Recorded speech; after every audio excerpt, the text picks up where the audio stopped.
Good morning, ladies and gentlemen. It is my distinct honor and privilege to welcome you to Submarine Base New London and the commissioning of USS Iowa.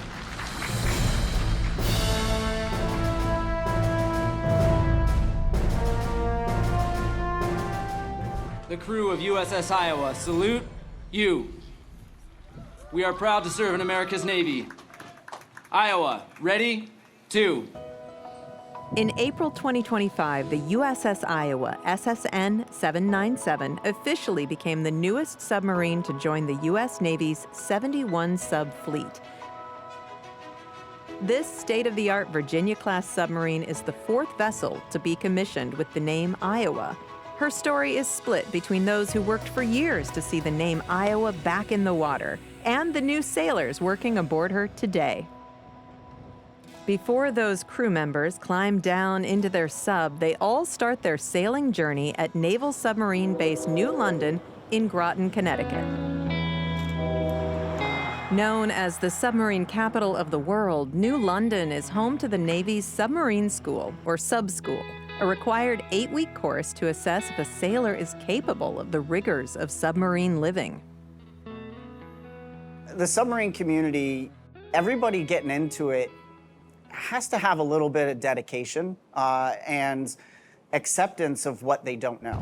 It's not easy. In the end, it's unlike anything you've ever gotten to experience. You know, you might be sharing a room, 9 to more people. You live at work, but cool part about being in submarines, though, is I have yet to meet anybody that didn't love it.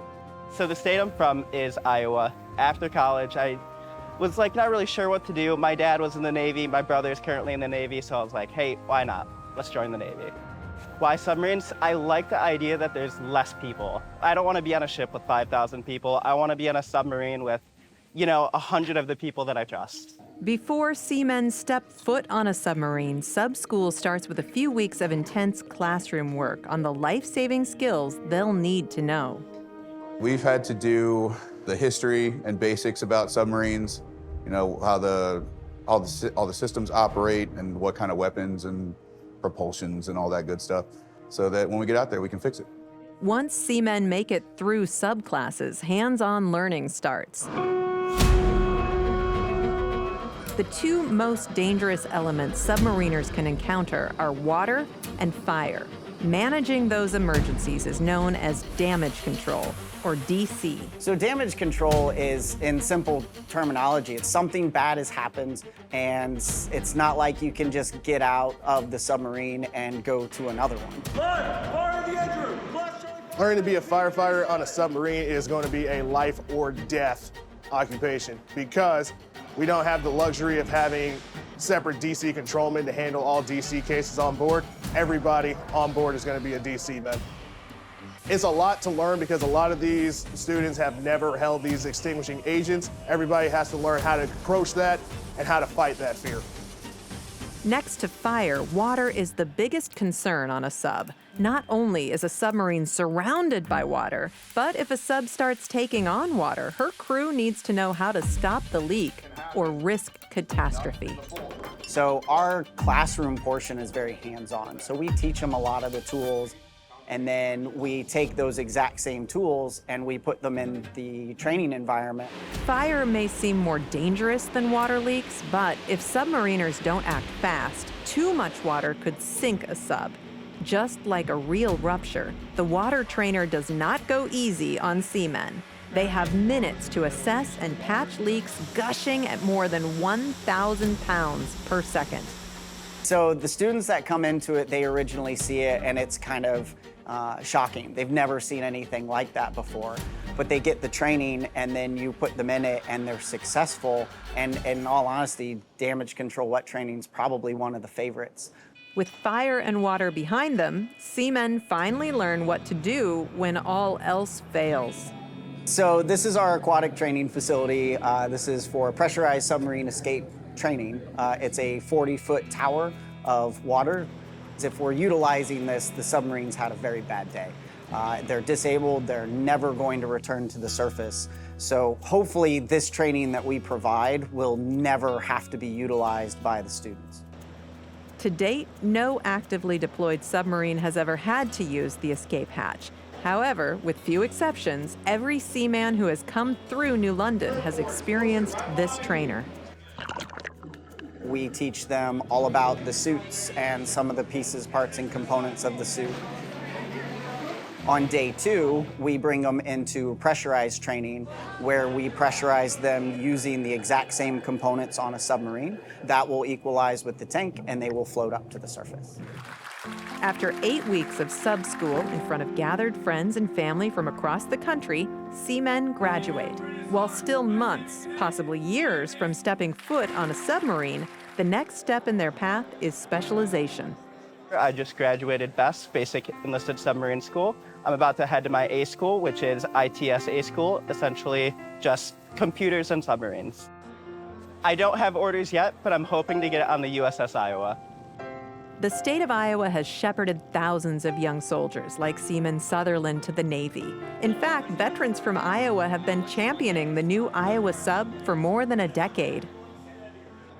We have 3 different submarine groups in the state of Iowa, actually 4. Then when they named the Iowa, we wanted to get more involved, so we formed the Submarine Veterans of Iowa, and then as it progressed, the commissioning committee was started. But just to see these people, all the people from Iowa that are non-military that have supported them, it's touching. In the days leading up to the commissioning, supporters of the Iowa were given private tours of the new sub. The experience offered veterans a chance to reconnect with their service. It's like once you're a submariner, you're always a submariner. And I was excited about the idea of being able to go on the submarine and see what submarines look like today versus when I was on and in the 70s. And it's so different, way different. Finally, on Saturday, April 5th, the commissioning of USS Iowa was held. Amidst blustery winds and frigid rain, speeches were given and long-standing naval traditions were performed. 1st District of Iowa Representative Marionette Miller Meeks was in attendance to give her remarks before ship sponsor and former First Lady of Iowa, Christy Vilsack, gave the ceremonial call for crew to man the sub. Officers and crew of the USS Iowa, board our boat and bring her to life.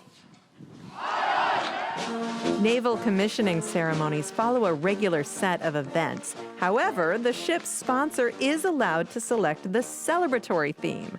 For the Iowa, the former First Lady of the state chose an Iowa State Fair theme, meaning the State Fair Board decked the pier out in State Fair signage and provided free Campbell's corn dogs and pork chops on a stick.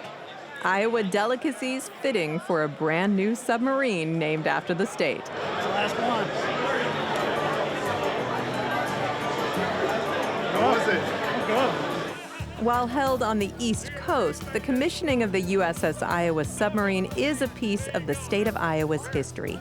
With the sub as backdrop, veterans and active seamen from Iowa in attendance, federal representatives present, the Iowa State Fair supporting the whole event, and Governor Kim Reynolds giving the keynote address, the day was a celebration of all things Iowa. After nearly 8 years as governor, some occasions stand out as special reminders of the great privilege it is to serve. Today's ceremony is certainly one of those occasions, and in fact, it may very well top the list. For Iowans, today's commissioning will spark memories of our state's numerous connections to the USS naval history. This history matters to Iowans.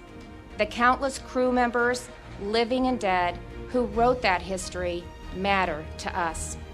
And that's why so many from our state, including many veterans, have made the 1,200-mile journey here to Groton, Connecticut, to honor the much-loved name of USS Iowa.